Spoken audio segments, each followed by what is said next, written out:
Telangana future సిటీలో rising global summit రెండో రోజు కొనసాగుతోంది. పెట్టుబడులు పెట్టేందుకు దేశ విదేశాలకు చెందిన వివిధ కంపెనీలు ఆసక్తి చూపిస్తున్నాయి.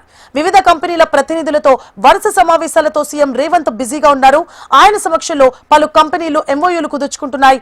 గోద్రేజ్ జెర్సీ సంస్థ executive vice chairman Firoz Shah Godrej group president Rakesh Swami సమావేశమయ్యారు.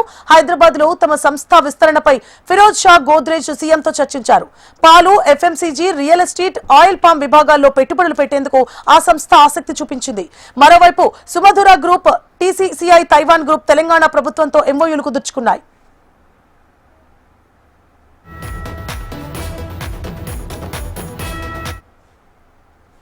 తెలంగాణలో 1000 కోట్లు పెట్టుబడి పెట్టేందుకు భారత్ బయోటెక్ ఇంటర్నేషనల్ సంస్థ ముందుకొచ్చింది.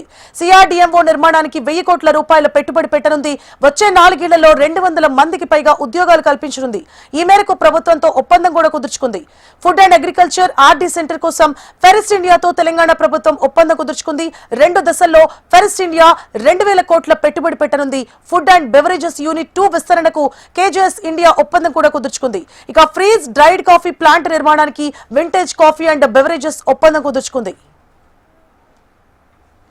ఫుడ్ అండ్ ఎంఎస్సీజీ తయారీ యూనిట్ కు ఆర్సీపీఎల్ ఎలక్ట్రానిక్స్ కాంటాక్ట్ మ్యానుఫ్యాక్చరింగ్ సేవల విస్తరణకు క్రైన్స్ టెక్నాలజీ ఒప్పందాలు కుదుర్చుకున్నాయి. 9000 కోట్ల రూపాయల పెట్టుబడి పెట్టేందుకు జేసీకే ఇన్ఫ్రా 3 దశల్లో 2500 కోట్ల రూపాయల పెట్టుబడి పెట్టేందుకు ఆర్సీటీ ఎనర్జీ ఇండియా 50 మెగావాట్ల క్లీన్ ఎనర్జీ డేటా సెంటర్ కు ఆక్వాలోన్ నెక్లెస్ hyper scale data centre campus ఏర్పాటుకు ఏజీపీ గ్రూప్ ఒప్పందం కుదుర్చుకున్నాయి.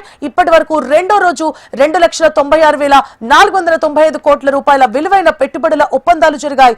దీంతో సమ్మిట్ లో మొత్తం పెట్టుబడుల ఒప్పందాల విలువ 5,39,495 కోట్లకు చేరింది.